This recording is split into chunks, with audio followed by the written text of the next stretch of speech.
Bring your cup and take a seat. Fill it up, coffee, wine, or tea. Come find what you're looking for. A good pour. Welcome back to A Good Pour. I'm Kathryn Good, your host. Today we have another fun episode where we are talking with an intern and their Good Circle Marketing project. Today we have Braden from Beach High School. Welcome. Hello. Welcome, I'm Braden. So excited to be here. And his project is the Gallatin Public Library. So you'll hear from them in just a second. But Braden, tell me why you applied to be a Good Circle Marketing intern. Well, I've been marketing classes all 4 years of my high school. But I feel like until I step out of the school campus and really get some real world experience, I don't know what marketing is, right? You can run a school social media page or make a poster for a club, but until you really step out and see the full process, from onboarding to getting with your first client and in the meetings and really going through the creative process, that's what marketing is about. And you getting to actually see that through this internship, that's why I wanted to do it. That's awesome. Well, it's been fun to have you. And, you know, you are really involved with DECA at your school, right? And the student body, just Beach High School in general. I see a lot. I am actually Mr. Ridge. Okay, there you go. So it's been fun to have you. I feel like I've seen several projects, a mural and, you know, homecoming stuff that you've been involved with. So it's been fun to get to know Beach through you through this internship. I feel like in my personal life outside of this internship, I'm very community oriented. I want to give back. I want to make sure I'm doing things that can leave the Shackle Island at Beach community good. And then into my job with Hendersonville in the parks, I just want to make sure everyone absolutely loves their community. And so being with a marketing company that is all about telling a good story and making sure everyone shares the good work, I think that just aligns with who I am and what I want to do with my life. Yep, I would agree with that. So tell me why you picked Gallatin Public Library. Well, I think it all stems from an interest in government. Being interested in how people's careers can affect an entire community, positively, negatively, and all the things. I think that's exactly why I wanted this one out of all the options. Stepping in and seeing how they go from, yes, we work for the government, but we're here to help you as a person. Yep. It's not about you're paying us the taxes and we're going to just give you books, right? It's building relationships and building a community that's going to grow and support each other. How would y'all feel about that introduction? I think, Braden, you're an incredible listener. I feel like you really heard us and what we are trying to do in the community, and I appreciate that so much. So take a step back and let's introduce both of you. Who wants to go first? Go ahead. Sarah Stout. I'm the Marketing Communications Specialist at the Gallatin Public Library, and this is Gabby. I am Gabby Cato. I'm the library director, and I have been there almost 10 years. And I've gotten to see the wonderful way that Gallatin has grown. I've gotten the opportunity to create more opportunities for us to offer resources to the community, and it's just been a great little life we've built. It was the first time I had been into the library when I toured it for the Discovery meeting. So just it feels like a community there. I know y'all know that, but you've built something great. So tell me why you wanted to be a good project. I think that your outlook to marketing really resonated with me. I was, of course, the person who initially filled out the application. The whole thing of like, you do your good work and we tell your good story. So I think at the library, like we've got the good work down. You know, we're here and we're building those relationships every day, and we have created that family environment for everyone. And so it was more like, how do we reach the point now of telling the good story? How do we spread that word to the community? Where we're so lucky to be so loved already. And, you know, there's such generosity in Gallatin, I think. It is an incredibly generous community. It's the reason why we can do so much. We get so much support from our patrons. They do more for us than we could ever do for them. And it's just, we're really lucky to have the opportunity to be a part of that. Yeah. Well, good. What have you learned? I think my biggest takeaway is just don't be nervous to meet new people. I feel like so often I go into a meeting, whether it be at school, and I'm like, who am I about to meet, right? Every meeting yours, before you meet someone, you're like, who is this person? What are they going to be? And I think walking into the Gallatin Public Library for the first time, for our first discovery meeting you guys, and I just was like, after the first couple of minutes, I was like, okay, I can be comfortable. This is okay. I don't have to like be someone I'm not. You guys have really built a library that's meant to be who you are, and just to step back and not have to put on a show or just be normal, you know? And I think just not being nervous about who I'm about to meet has really been a big takeaway. Just like, there's good people out there. You know, we're here to show good work, and if they're doing good work, they're good people. Does that make you happy? Yeah, that's real sweet. You had your nervousness or fear or whatever really well. It was so easy to talk to you, and you led that meeting very well. You're great at talking. You make people comfortable. Thank you. I think you really led with such maturity and such grace. I know, like, I said this to you afterwards, that you seem so much older than your years. That's really the impression. I would agree with you. Yeah. I'll be 18 next week, so thank you. Well, we are sitting in the Good Story Studio. It is the new studio here at the Gallatin Chamber Station, the new station, beautiful station building. It is just an extension of the Good Circle marketing way of telling your story. And so I just want to have a little bit of conversation between all of us on the stories that need to be told about Gallatin Public Library. Not all of them. That's part of Braden's job, is to outline some potential stories. But just, is there anything, first of all, Sarah and Gabby, that you just really wish people knew more about or knew at all about the Gallatin Public Library?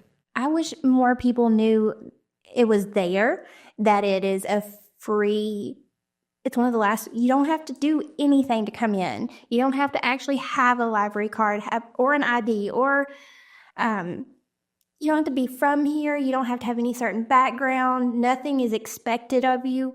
We just want to offer a safe space for you to hopefully find things that you need. Do I have to be silent? We haven't been silent in years. I sit in my office all day long, and I hear people laugh and cut up all day long from both floors. Sound carries in our building, thankfully. And I just pause, and it makes my heart so happy that there's so much goodness in this one little building, and it's just a pretty cool thing to hear. I will never shush anybody. No. And there's not like scary library rules of overdue books, and you can only take it. I mean, like, that's one of the biggest, just, you feel like, especially when you were raised, I don't know if you had a really strict librarian in elementary school, Braden, but like, it was that constant hey, don't damage the books and all those things, and that just culture is not there when you walk into Gallatin Public Library. I think we accept people at all places in their humanity. Life happens. Books are replaceable. Humans aren't. We'd rather you be there than necessarily get the book back. We will never hound anybody to get any materials back. It happens. We obviously do have fines that but we limit them as much as we can, and but it's not a scary place. I mean, it's not this scary silent place that's only for research. It's for community, right? Yeah, we do movies, we have homeschool groups, we do art, music. All kinds of organizations come and gather there and develop ideas that serve the community, and it's just it's a happy, kind of loud occasionally place. There's always going to be quiet places. It's a big building. We have room for everything. If you need a quiet space, it's there. But for the most part, we want to hear the people laughing and having a good time. Yeah. What about you, Braden? What do you feel like you wish people knew? Just because it's a government building doesn't mean it's a government building, right? From the outside walking in, it looks like a courthouse or city hall. And so you're immediately like, okay, be on best behavior, quiet, whisper. But then you walk in and there's just color and there's decorations. Last time I was in there, it was Halloween, and they had a Halloween contest of all the Halloween witch hats decorated, and we got to pull on. So I think that immediately triggers, okay, hey, I feel like I'm not necessarily in elementary school, but this is a creative place. This is a good place to just. So I think that is the number one thing people need to know is just come here and have fun. Yeah. Don't come here and be thinking that you're like in a lecture. That's a calm place. I think, silence is for the grave, right? And that's not our vibe at all. We're about life. And that was one of the things that I discussed with you at the discovery meeting, is that we're about meeting people at every stage of life. Like, we've had people who bring, their infants to their first public outing after they've gotten out of the hospital. And we've been there for that when they're 2 weeks old. And we have held people when we've had patrons at the library who have passed away, sadly, after many, many years. And, we're also there every step in between. And that's something that I feel like is so integral to what we do and to who we are as people. Love that. Yeah. One of the other things that really stood out is how many there's this legacy and history at the library, whether that is books written in our community or about our community, just families that have donated for generations or been a part for generations. There's definitely, like, you walk in and you can see people that this place has mattered to people. How have you kind of continued that on? And you're getting ready to have the Christmas tree. Are they up yet? They 21 Christmas trees. So how? I mean, the library is full of books, clearly, but it's so much more than that. But there's so many stories that are just on the walls. Like, you don't even have to pick up a book, I feel like. So how have y'all kind of managed that? We still have visitors that come in just to talk to us that literally were part of the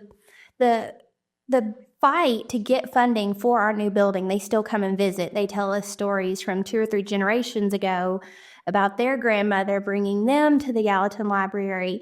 And they want to show us the bricks that they bought outside when the building was built. They want to show us the corner that they had a conversation in. And we want to keep welcoming them and their children and their grandchildren. And Sarah and I are working on a little history project to really share the stories of the librarians and Gallatin and what it was like during their service.